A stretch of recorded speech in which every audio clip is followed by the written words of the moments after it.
इस यूनिट में हम बातचीत करेंगे न्यूट्रिशन गार्डन की, यानी कि पोषण उद्यान। और ये पोषण उद्यान कोई बहुत बड़े इलाके और बड़े खेत में नहीं, बिल्कुल हम हमारे घर में, हमारा छोटा सा घर, और उस घर में हम क्या हमारे पोषण के लिए क्या सब्जियां उगा सकते हैं, या और जो किचन की चीज़ें हैं वो क्या उगा सकते हैं, क्या हम हमारे घर में कोई बहुत सुंदर पौधों से बना सकते हैं, उस चीज़ का हम इसमें बातचीत करेंगे।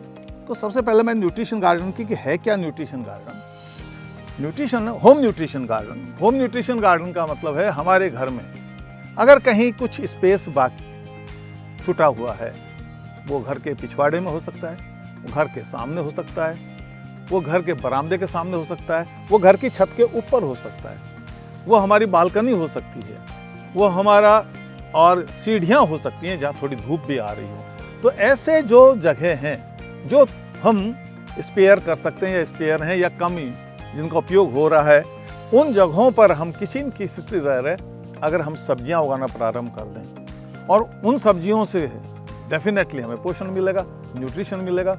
तो घर की सब्जियों से परिवार का अगर न्यूट्रिशन हो सके, ऐसा उपयोग अगर हम हमारे घर में गार्डनिंग में कर सकते हैं, तो वो जो छोटा सा उद्यान बनेगा, छोटा सा गार्डनिंग जो प्रोसेस हम शुरू करेंगे, उसी का नाम है न्यूट्रिशन गार्डन। तो अगर हम अपने घर की बात करें तो घर में हमें वो ही चीज़ें सब्जी के रूप में उगानी चाहिए जो हमारे किचन में काम आती हैं, क्योंकि घर के प्रोडक्ट को हमें बेचने का कोई काम नहीं, वहाँ तो हमें हमारे किचन में यूज करना है। तो हमें उन चीज़ों को एक लिस्ट बना लेनी चाहिए जो हमारे परिवार वाले लाइक करते हैं, किन किन चीज़ों का खाते हैं। एक चीज़ और ये भी इसमें ज़रूरी है कि आप वो भी एक लिस्ट तैयार करें कि किस सीज़न में कौन सी चीज़ तैयार होती है। अगर आपने गलत सीज़न में गलत चीज़ बो दी तो वो आपका कभी सब्जी तो पैदा ही नहीं होगी।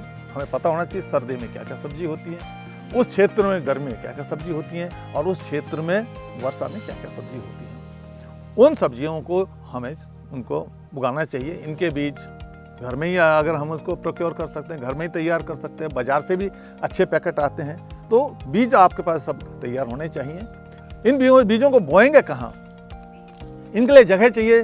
जगह अगर आपके पास कच्चा आंगन बचा हुआ है घर के आगे, घर के पीछे, उसका उपयोग कर सकते हैं। नहीं तो घर की छत के ऊपर भी आप इनको रूफ टॉप गार्डनिंग कर सकते हैं। अगर आप बिल्कुल छत के ऊपर जैसे खेत में बोते, क्यारी में बोते, अगर इस तरह करना चाह रहे हैं तो आपको एक चीज़ करनी पड़ेगी, एक ऐसी लेयर, इम्प्रीवियस लेयर छत पर बिछानी पड़ेगी प्लास्टिक की या आपके दूसरे मटेरियल की, कि उसके ऊपर अगर हम मिट्टी की तह जमा दें 6 इंच की या 9 इंच की और पानी का इरिगेशन करें तो वो सीपेज होता होता घर को गीला नहीं करेगा। अगर घर को गीला करेगा तो आपका प्लास्टर उखड़ेगा, दीवार कमज़ोर हो जाएंगी, कंक्रीट में जो आयरन रॉड हमने काम की उसमें रस्ट लगेगी, घर कमज़ोर हो जाएगा। तो हमें ऐसा काम नहीं करना, हमें उसको इम्प्रीवियस बनाना है। छत के ऊपर एक ऐसा इम्प्रीवियस लेयर हमें करना है, एक तरह का इंसुलेटर उसमें डालना है कि किसी भी तरह लीकेज, सीपेज घर के रूफ में, घर की दीवारों में नहीं पहुंचे। और वो एक इम्प्रीवियस लेयर प्लास्टिक वगैरह की डालकर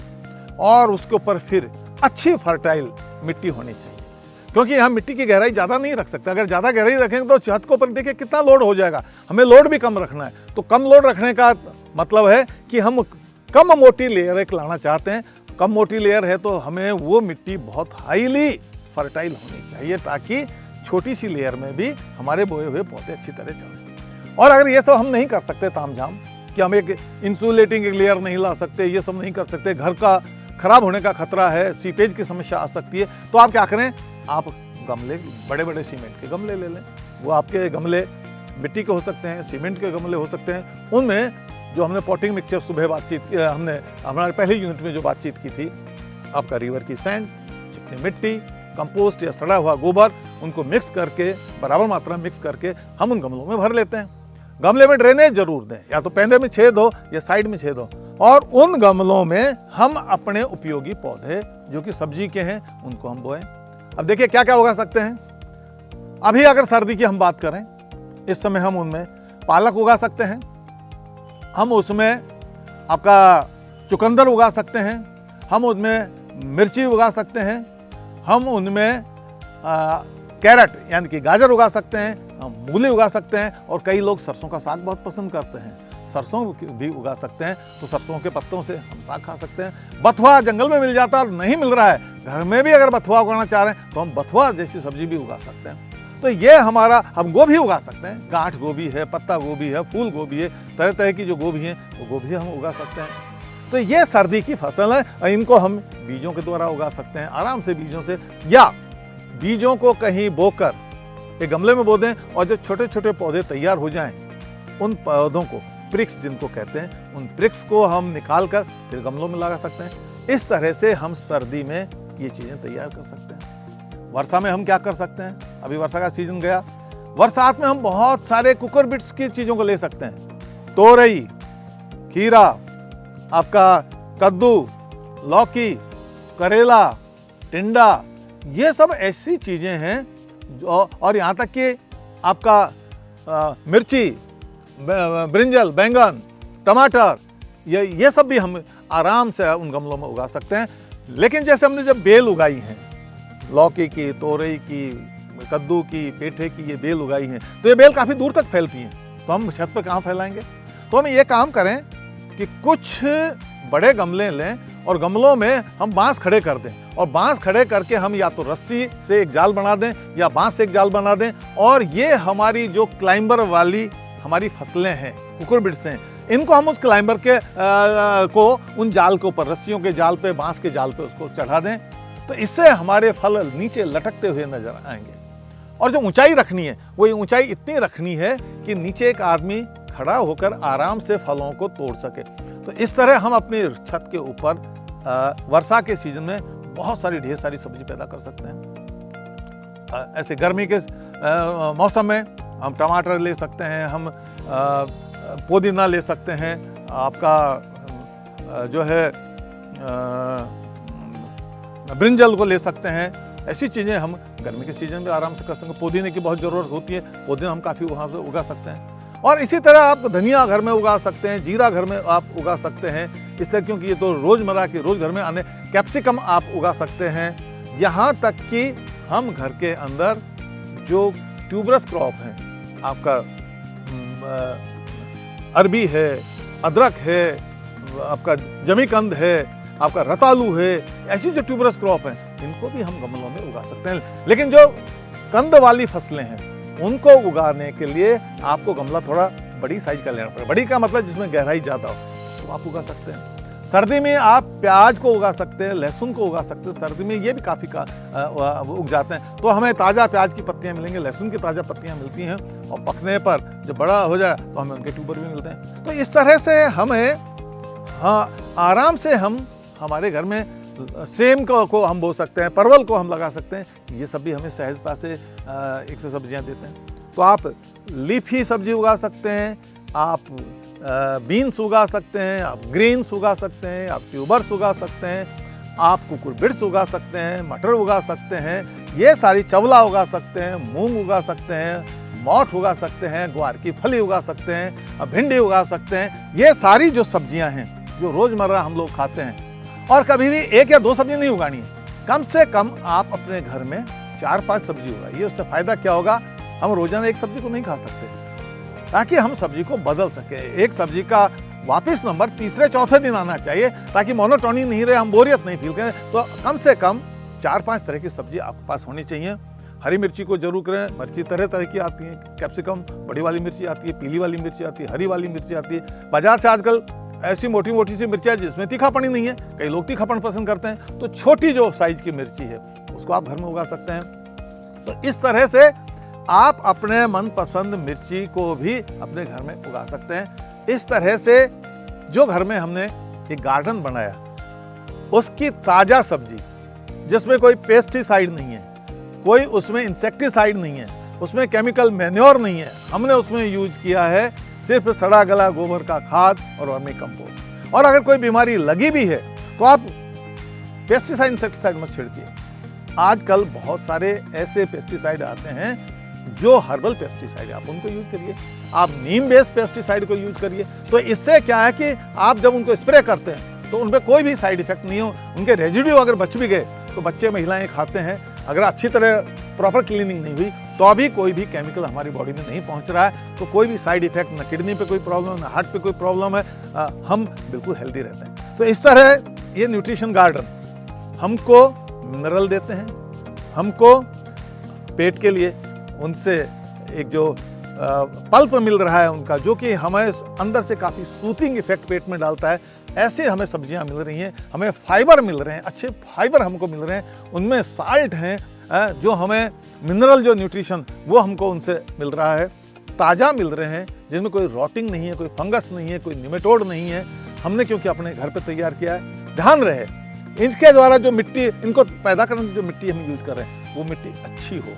उस मिट्टी का प्रॉपर वेदरिंग कर लें, उसको थोड़ा धूप भी दिखा लें ताकि उसमें कोई निमेटोड वगैरह, कोई दीमक वगैरह वो सब नहीं रहें, उनको पहले ही आप धूप दिखा कर उनको मार लें और फिर आप उसको यूज करें, तो हम अपने घर की छत पर एक बहुत शानदार गार्डन बना सकते हैं। कई लोगों को तो मैंने यहाँ तक देखा है कि मल्टी स्टोरीड गार्डन बनाते हैं, छोटी सी छत है लेकिन लोहे के रैक बनाकर, एक रैक में उन्होंने नीचे बो रखा है धनिया, एक रैक में उन्होंने बो रखा है पुदीना, एक रैक ऊपर वाली रैक में बो रखा है मिर्ची, ऊपर वाली रैक में वो है जिसको ज़्यादा धूप चाहिए, नीचे वाली रैक में वो सब्जियां हैं जिनको कम धूप चाहिए। तो आप उसके हिसाब से भी, आप रैक सिस्टम से भी आप सब्जियां उगा सकते हैं। ध्यान रहे 2 रैक के बीच में सफिशिएंट गैप होना चाहिए ताकि अंदर उसमें लाइट घुस सके।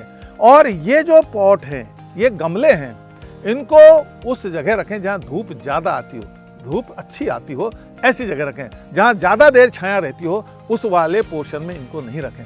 कम से कम इन पौधों को जो हम उगा रहे हैं घर में सब्जी के रूप में 6 से 8 घंटे की अगर धूप मिल जाती है तो एक बहुत बेहतरीन चीज़ है। इसी तरह आप घर में बहुत सारे फूलों के पौधे उगा सकते हैं, क्योंकि फूल अगर हैं तो हम प्रसन्न रहते हैं, घर की सुंदरता बढ़ती है, घर का वातावरण अच्छा रहता है, पॉल्यूशन भी कम रहता है। आप बहुत आराम से मैरीगोल्ड, गेंदे उगा सकते हैं, तरह तरह के रंग के गेंदे, आप मरवा उगा सकते हैं, आप तुलसी उगा सकते हैं। तो इनकी सुगंध से मच्छर भी दूर भागते हैं, क्योंकि इनमें के पत्तों में सुगंध है, तो सुगंध की वजह से मस्कीटो रिपेलेंट का ये काम करते हैं। तो ये फूल बहुत आराम से उगा सकते हैं।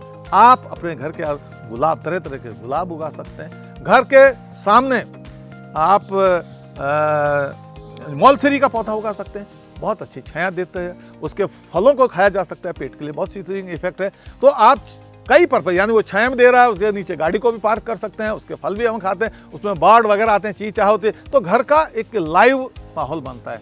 आप घर के सामने, क्योंकि अगर कम जगह बची हुई है तो आप ऐसा पौधा नहीं लगाएं जो काफ़ी मोटा होता हो, आप ऐसे पौधे भी लगा सकते हैं जिनकी मोटाई नहीं बढ़ती हो, कम बढ़ती हो, जैसे पाम जो है, खासतौर से जैसे सुपारी पाम है, आप सुपारी पाम को लगा सकते हैं, एरेका पाम को लगा सकते हैं, इनकी मोटाई नहीं बढ़ती है और ये घर के सामने बहुत सुंदर भी होते हैं, शीतलता भी देते हैं, हवा को भी साफ करते हैं, तो आप इन पौधों को लगा सकते हैं। घर के अंदर भी आप ऐसे पौधे लगा सकते हैं जो घर के अंदर निकलने वाली कार्बन डाइऑक्साइड को सोख कर ऑक्सीजन का माहौल करें। ऐसे बहुत सारे प्लांट आते हैं, सेंसिवेरा, तरह तरह के सेंसिवेरा की स्पीसीज है, आप मनी प्लांट को लगा सकते हैं, बोतल में लगा सकते हैं, छोटे गमलों में लगा सकते हैं, या छोटे गमले में लगाकर एक सुंदर मेटल का कलात्मक गमला उसके अंदर रखकर उसको लगा सकते हैं, उसके कोने में रख सकते हैं ताकि जगह को भी ज़्यादा ऑक्यूपाई नहीं करे। तो आपको ये अंदर जो पौधे रखने हैं, आप ध्यान से उसको डिस्प्ले का उनका एक अपना इंपॉर्टेंस है, यानी कहाँ डिस्प्ले करें, कहाँ रखें तो घर ज़्यादा बेटर, घर ज़्यादा सुंदर लगेगा। और ऑब्स्टेकल भी वो ऐसी ज़्यादा मल्टीपर्पज जगहों को भी वो नहीं घेरे। आप कोने को रख सकते हैं या आप आपकी डाइनिंग टेबल के बीच में रख सकते हैं, तो ऐसी जगहों पे, या सीढ़ी में ऐसा कोना जो कम यूज हो रहा उस कोने में आप रख सकते हैं, तो ऐसी जगहों पे आप उसको रखें। और ध्यान रहे एक ये भी कि उसके आसपास या तो विंडो से कुछ लाइट थोड़ी बहुत तो आती हो, या उसके पास ट्यूबलाइट या बल्ब की लाइट आती हो। अगर आप बिल्कुल अंधेरे में रखेंगे तो ये इंडोर जो पौधे हैं ये नहीं चल पाते हैं, तो उनकी लाइट कंडीशन को देना बहुत ज़रूरी है। एक और चीज़, जो घर के अंदर जो पौधे रखे हैं उनको समय समय पर देखना चाहिए कि उनकी डस्ट तो नहीं हो रही है, क्योंकि हमारे जो शहरों में घर होते हैं, शहरों में सड़कों पर बहुत सारे व्हीकल आते हैं, डस्ट खूब उड़ती है, बाहर की डस्ट घर के अंदर भी घुसती है, ये उनके पत्तों पर डस्ट जम जाती है और पत्ते गंदे दिखने लग जाते हैं, इससे उनके स्टोमेटा भी बंद हो जाते हैं। अगर डस्टिंग हो रहा है तो आप कभी एक सॉफ्ट कपड़े से या रुई से उसको गीला करके उनके पत्तों को साफ करें, इससे चमक आए, या कभी उनको एक फव्वारे से, हल्के फाइन फव्वारे से भी उनकी पत्तियों को सफाई उनके करें। अंदर जो पौधे आप लगाते हैं सुंदरता के लिए, उनमें पानी इस तरह दें कि रोजाना पत्तों को गीला नहीं करना है। अगर हम रोजाना पौधों के पत्तों को गीला करेंगे तो उनमें फंगस लग सकती है, तो उनमें फंगस नहीं लगे, इसके लिए जरूरी है कि आप पौधों को पानी उसके पॉट में दें, बर्तन में पिलाएं, पत्तों पे नहीं डालें। हाँ ठीक है, महीने में 1.5 महीने में एक बार आपने पत्तों पे डाल दिया धुलाई के लिए, वो ठीक है, लेकिन रोज रोज पत्तों पे पानी नहीं डालना है, वरना पत्तों की क्वालिटी खराब होती है, उनमें कोई ना कोई फंगस लग जाती है। इंडोर पौधों को आप देखते रहें, उनमें कोई फंगस तो नहीं आ गई है, कोई इंसेक्ट तो नहीं लगा हुआ है। अगर फंगस या इंसेक्ट है, या कई बार धूप की कई दिनों से धूप नहीं मिली है, तो पौधे वीक होकर खराब भी होने लग जाते हैं। ऐसी स्थिति में उन पौधों को बाहर रखें, सीधी धूप में नहीं रखना है, उनको ऐसी जहाँ तिरछी धूप आ रही हो, तिरछी धूप में रखें, कुछ दिन वहाँ उनको रहने दें। जैसे थोड़ा सा ड्राइनेस होगी, उन पर उगने वाली फंगस या स्केल इंसेक्ट वगैरह ये सब मर जाते हैं। तो इस तरह आप अपने होम गार्डन को, आपके घर के अंदर के पौधों को, जो इंडोर पौधे हैं, उनको भी आप बहुत अच्छे रख सकते हैं। आप अपने इंडोर पौधों के रूप में या घर को सुंदर बनाने में तरह तरह की फर्न भी यूज कर सकते हैं, क्योंकि फर्न छाया को पसंद करने वाले को, कई तरह की फर्न है, उनको आप लगा सकते हैं। कई तरह के ऑर्किड्स हैं, गमलों में उगने वाले ऑर्किड्स को आप रख सकते हैं।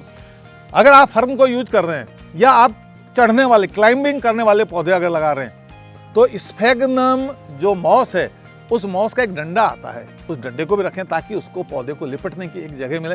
यानी उनके लिए जो माइक्रो एक हैबिटाट चाहिए, माइक्रो फैसिलिटीज चाहिए, वो भी हमें पौधों को देनी चाहिए। जो हमारे पॉट में पौधे हैं, हम जो पानी देते रहे, तो पानी उनके नीचे के होल से कई बार ज़्यादा पानी देते हैं तो वो फर्श पे चला जाता है, फर्श गीली होकर ख़राब हो जाती है। हमारी फर्श गीली और ख़राब नहीं हो, उसके लिए ज़रूरी है कि गमले के नीचे हम एक एक्स्ट्रा ट्रे और लगाएं। ये पत्थर की ट्रे हो सकती है, आपका मिट्टी के ट्रे हो सकती है, ये प्लास्टिक की ट्रे हो सकती है, ये सिरेमिक की ट्रे हो सकती है। तो ट्रे में हमारा गमला रखा हुआ तो सुंदर भी लगेगा, और एक्स्ट्रा पानी है वो उसमें ट्रे में इकट्ठा हो जाएगा, हमारी फर्श खराब नहीं होगी। हम जब पानी देते रहते हैं तो पानी इवोपरेट होता रहता है, पानी के साल्ट की वजह से हमारा जो पॉट है, गमला, वो व्हाइटिश कलर का या बदरंग हो जाता है। तो कुछ सालों बाद या कुछ महीनों के बाद वो अट्रैक्टिव नहीं रहता। अगर ऐसी स्थिति हो जाती है तो हम कोई भी कलर जो है, खासतौर से जो मिट्टी के गमले हैं, उनमें मिट्टी का मटियाला रंग आता है, लाल रंग का, उसको पानी में घोल के रंग को हम गमले पर अगर उसका रंग लगा देते हैं तो हमारा गमला फिर से एकदम नया हो जाता है। इस तरह समय समय पर, मतलब पौधों की देखभाल तो करनी है, पॉट की तो देखभाल करनी है, आपको देखभाल करनी है, पॉट की भी देखभाल करनी है। और इन पौधों में जो आप डेकोरेशन के लिए तैयार कर रहे हैं, चाहे वो फ्लावरिंग प्लांट है, चाहे लीफी प्लांट है, या कैसे भी वो जो हम लोगों ने लगाए हैं, इनकी जो मिट्टी है, उस मिट्टी को कभी कभी उसमें वीडिंग करें। कोई खरपतवार आया है उसको हटाएं, एक चाकू जैसा या कोई नोकदार चीज लेके मिट्टी को ऊपर से लूज भी करें, यानी होइंग करें, गुड़ाई करें, ताकि एरेशन उसमें बेटर हो। और आप पुराना वर्मी कंपोस्ट है, वो वर्मी कंपोस्ट डालें, या वर्मी कंपोस्ट को रात भर एक बाल्टी में पानी में डाल दें, और सुबह उस पानी को लेकर आप थोड़ा सा गमले में डाल दें। इससे क्या डीपर लेयर तक वो जाएगा पानी, तो न्यूट्रिशन का लेवल, वापस से न्यूट्रिशन का जो लेवल है वो इम्प्रूव होगा, वो मिट्टी की फर्टिलिटी बेटर होगी। तो पौधे को हमें बहुत ज़्यादा अंडर न्यूट्रिशन नहीं रखना है, ज़्यादा न्यूट्रिशन भी नहीं देना है। अगर इंडोर पौधों को ज़्यादा न्यूट्रिशन देंगे तो साइज में बहुत बड़े हो जाते हैं, तो उनको एडजस्ट हम कहाँ करेंगे। इसलिए ध्यान रहे कि अंदर जो पौधे हैं उनको हल्का सा अंडर न्यूट्रिशन रखना ही ठीक है, ताकि उनकी साइज कंट्रोल में रहे, वो थोड़े छोटे रहें, प्रोपोर्शनेट रहें। क्योंकि घर का या कमरे की जो साइज है, उस साइज के अनुसार उनकी साइज है तो ज़्यादा बेटर लगेंगे। बहुत छोटे रहेंगे तो भी अच्छे नहीं लगेंगे, बहुत बड़े रहेंगे तो भी अच्छे नहीं लगेंगे। एक और चीज़ ध्यान में रखनी है, जो डेकोरेटिव हमने प्लांट लगा रखे हैं अंदर घर में, गमले का और पौधे का एक अनुपात होना चाहिए। बहुत बड़ा गमला है, छोटा सा पौधा है, ये भी ठीक नहीं। छोटा सा गमला है, बहुत बड़ा पौधा, ये भी अच्छा नहीं लगेगा। यानी कि गमले की साइज के हिसाब से, पॉट की साइज के हिसाब से पौधे की साइज आपकी होनी चाहिए। और अंदर रखे हुए पौधों की जो पत्तियां, टहनियां सड़ गई हैं, गल गई हैं, सूख रही हैं, पीली हो रही हैं, मरने वाली हैं, उनको समय समय पर आपका सेकेटियर यूज करते हो उनको हटा देना चाहिए, ताकि पौधे की ब्यूटी खराब नहीं हो। तो इस तरह अगर हम साज संभाल करेंगे तो हम अपने घर को सुंदर भी बना सकते हैं, और हमारा न्यूट्रिशन गार्डन भी हम अच्छी तरह डेवलप कर सकते हैं। इससे जुड़ी हुई और दूसरे जो पहलू हैं उनको हम और आगे सीखेंगे। तो अभी एक थ्योरेटिकल मैंने एस्पेक्ट बताया है, इसके व्यावहारिक जो अप्लाइड प्रैक्टिकल करके हम इन चीज़ों को और देखेंगे, ताकि हम समझ सकें कि कैसे हम अपने घर का जो छोटा सा एक गार्डन है, हमारा जो होम गार्डन है, जिसमें न्यूट्रिशन गार्डन, आपका फ्लावर गार्डन, सब तरह के जो उनको कैसे हम एक बेहतर बना सकते हैं।